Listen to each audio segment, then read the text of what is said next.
Это первые кадры с места ЧП. Воздушное судно рухнуло практически в центре города, в 50 метрах от спортивного комплекса, рядом с хоккейной площадкой.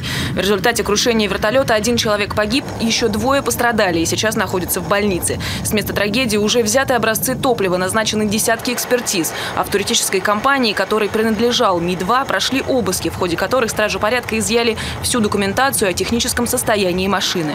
По факту жесткой посадки вертолета Ми-2 в Камчатском крае возбуждено уголовное дело по признакам преступления, предусмотренного частью 2 статьи 263 Уголовного кодекса Российской Федерации. Это нарушение правил безопасности движения и эксплуатации воздушного транспорта, повлекшее по неосторожности смерть человека. В качестве причин произошедшего мы рассматриваем как техническую неисправность судна, так и нарушение правил безопасности движения и эксплуатации воздушного транспорта.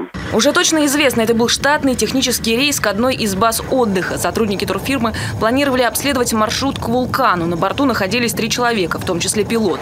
ЧП произошло около 10 утра по местному времени. По словам очевидцев, вертолет сначала на несколько секунд, что называется, завис, после чего рухнул прямо на поле у физкультурного комплекса. Услышал сзади себя, услышал шум падающего, прекращающего работу двигателя. Когда я обернулся, увидел, что с неба планирует на большой скорости вертолет. Он спланировал и ударился о землю. Когда он ударился, немножко подскочил, все, и завалился на бок. Представляете, если бы они упали на машины там, или на, не знаю, что-нибудь другое.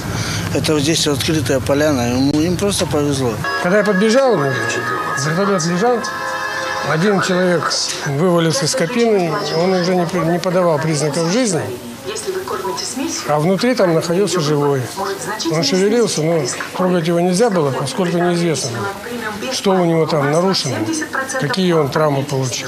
Уже через несколько минут на место прибыли медики и спасатели. Кабина вертолета оказалась сильно повреждена, и самостоятельно пострадавшие выбраться не могли.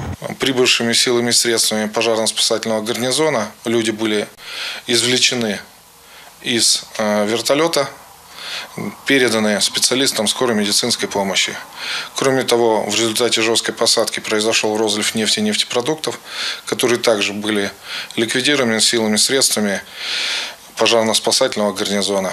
Всех пострадавших, а это смотритель Сергей Рожков, пилот Леонид Константинов и техник Павел Путинцев, доставили в больницу с тяжелыми травмами. Путинцеву известно, что он долгое время руководил одной из местных авиакомпаний, а в последние годы работал сотрудником авиаотдела крупнейшего туристического холдинга.